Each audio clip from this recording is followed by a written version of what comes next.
Hello everybody and welcome to my review of Outlast 2. I was gonna make this video earlier, but honestly I've been so busy with studying and stuff like that I just simply couldn't finish this video. So I've just decided to film this quickly, just to say a few things I liked about Outlast and disliked about Outlast. Because the game, I think you can notice from the way I played it and my reactions that I sort of got frustrated with the game, and I think I have some good reasoning why. But before we go into the negatives of Outlast 2, I have to give it some credit for the things they did well, because Red Barrels are actually a great studio. They've only made 3 games so far, if you include the Outlast 1 DLC, and it's just spectacular that they've blown up this much. So the game was constantly pressuring me, which I really enjoyed when I was playing it. I mean, there weren't really many places where you could just sit down and calm down. You constantly felt like you have to do something, you have to go after Lynn, you have to leave from the underground, you have to defeat your enemies, stuff like that. It didn't give you some time to breathe at all, which some people might say it's, the pressure is not good, but I think in horror it's important to have pressure, because the pressure is the thing that's it creates this animal instinct of like flight or fight. And I think they did that equally well as in Outlast 1, I'd say. And the gore was also naturally amazing. I mean, this is Outlast, so what do you expect? But honestly, I don't think gore is horror at all. Horror is this animal instinct that makes you feel like something is weird and something is wrong and something is disturbing, and you have to get away from it as fast as possible. And to be honest, gore has just simply never done that for me. To me, horror games are pretty much like well-made cakes, and gore is just simply the sprinkles on top. I mean, you can remove the sprinkles completely, it'll just look visually less appealing, but the cake itself will taste equally as good. You know what I'm saying?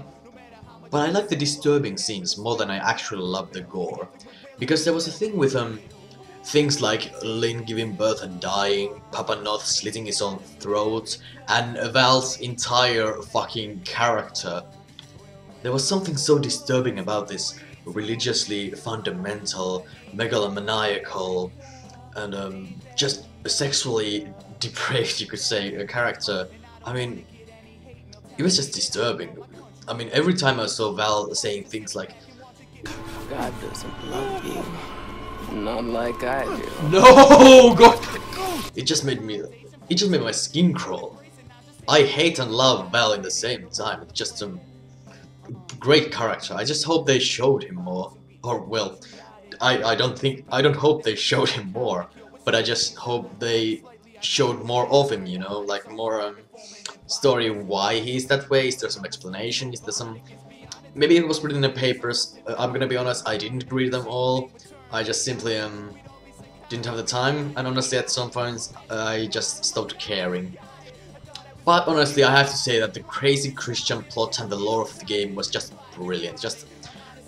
It was kind of a cliche, you could say, some crazy Christians going around doing weird stuff like sacrifice and stuff like that. But I don't know, I really liked that. I felt it felt like it was something old school, you know. I like old school stuff in games. Like if you have this system that works well, you don't have to change it. You can just do it better the next time. You can just repeat the same thing and do it better. Just don't do like Assassin's Creed and create the same thing but do it worse. But later, when I checked out some information about this game, I've been really following Outlast 2 theories and stuff like that. I actually found out that the same corporation from Outlast 1, Murkoff Corporation, actually also had a place in Outlast 2, or they do have, because there's this paper that you can read that I sadly missed, I think, that tells you that Murkoff Corporation has these radio waves in the area which can create hallucinations for you. So that actually made it interesting. It made the ending of the game seem very weird, because you kind of when Lynn says, There's nothing there. I didn't understand it right there, there's nothing there, but she was talking about the baby. It's possible that at that point she was kind of free from the hallucinations, and she started realizing that there's none of this was real, and she actually didn't die of childbirth, but bled to death from the wounds she got from the people who tortured her. I'm not sure about this. I honestly don't know what theory is right, but I think it's pretty I think it's a good guess to say that this was just a hallucination, and things like Jessica happened because Blake just felt so guilty. But that was one of the things I actually also liked. The School and the Mystery of Jessica created a lot of color for the game. I liked to find out what was the thing with Jessica. I didn't really get it until the end, and even at the end I was kind of still confused. But now I just see it's obvious that the guy who molested Jessica, the Luttermilk or something like that, just killed her. That's easy. He molested her, she ran, he ran behind him, behind her, and then just killed her. Most likely, or I don't know most likely, but maybe accidentally. I don't care, but he's still a fucked up character and I hate the dude so much. I like the game had this very classical horror style. It kind of reminded me of Hills Have Eyes, you know? There's something about this cliche style that most people might say that it bothers them, but I just like classics. I love classic movies, I love classic games. And I felt like this was kind of a blast from the past, you know. The ending kind of explained things about the game, but it left a lot to interpretation, which I'm not sure if it's a pro or con, but because I really hope the DLC will explain this even further if they release a DLC. Because I just want to know what's the deal with this world, what's the deal with Murkoff. We've kind of gotten into Murkoff during a Whistleblower, but I have no idea about anything about the corporation, honestly. And I gotta give some credits for the changes between the worlds. The first 2 or 3 changes, where you just like switch from the school to the town, or from the town to the school, they were great. But then we get into the cons, and one of my main reasons why I didn't like this game as much as I wanted to. Because the 2 or 3 changes you saw the first time were just great, but then the next 200 just ruined everything. It was repetitive as fuck. Fine, it wasn't 200, you know, I'm exaggerating. But if you just do the same thing so many times, you get so used to it that you don't care anymore. You shouldn't get used to a world like that. You should always feel like you're in a wrong place in the wrong time and you feel like you have to get out of there. But that was just like, I just walk around there just going from school to town and going like, well, I guess this is my life now. It wasn't good. It wasn't supposed to be like that, I think. In general, the game was a lot of repetitiveness. There were like scenes like insert organs, blood and crosses here, insert a chase scene here, insert a school and town change here. There wasn't actually a lot of variation in this game. It was always the same things happening, pretty much in the same, like with the same time between them, excluding the end of the game, which was a bit better. The scares also were way too frequent in this game, I felt. There wasn't really a lot of time to create this, how can you say, an interest in the world around you as much as I wanted. And I didn't really feel scared, frightened, or startled anymore. I just felt annoyed by every scare that came. Even the scenes that were supposed to be great, like Val chasing you in the undergrounds with the water and stuff like that. I know it would have been so great on its own, but just when there were so many chase scenes already, it just felt like a chore. And I kind of didn't like that the many points of this game were hidden in papers like Murkoff. I mean, I know you're supposed to read everything you find in the game, blah blah blah, but I don't think this fits well in a horror game. Especially a horror game like this. You don't want to look at every paper. I mean, you find papers while looking for batteries, but you don't really...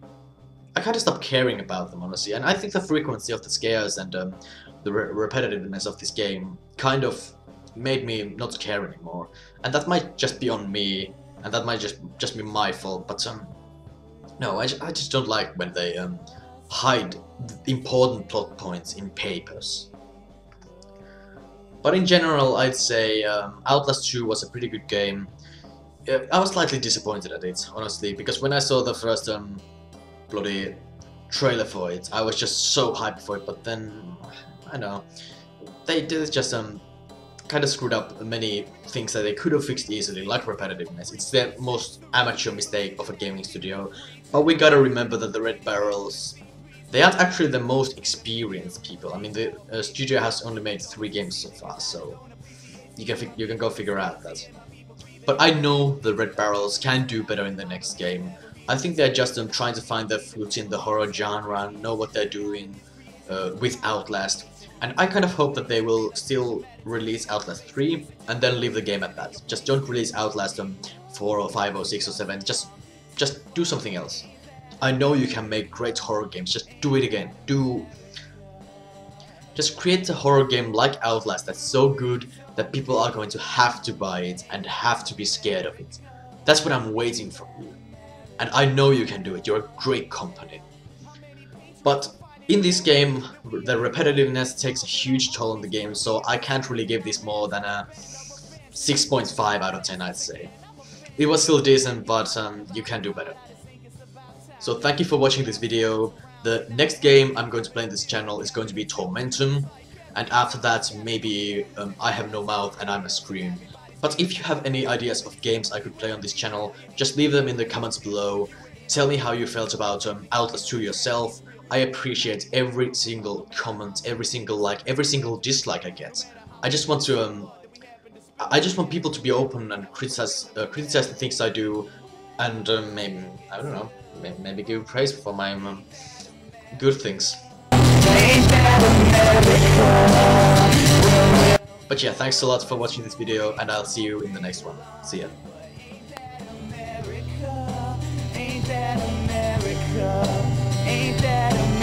And I don't wanna get any hate mail telling me that I don't love my country enough. I just love it too much to sit back and watch it get flushed down the drain. Raising lighters, if you know what I'm saying. This ain't about legalization, it's about appreciating nature as the foundation for this nation. We should embrace it, not just take it for granted. My God, he planted it around the planet.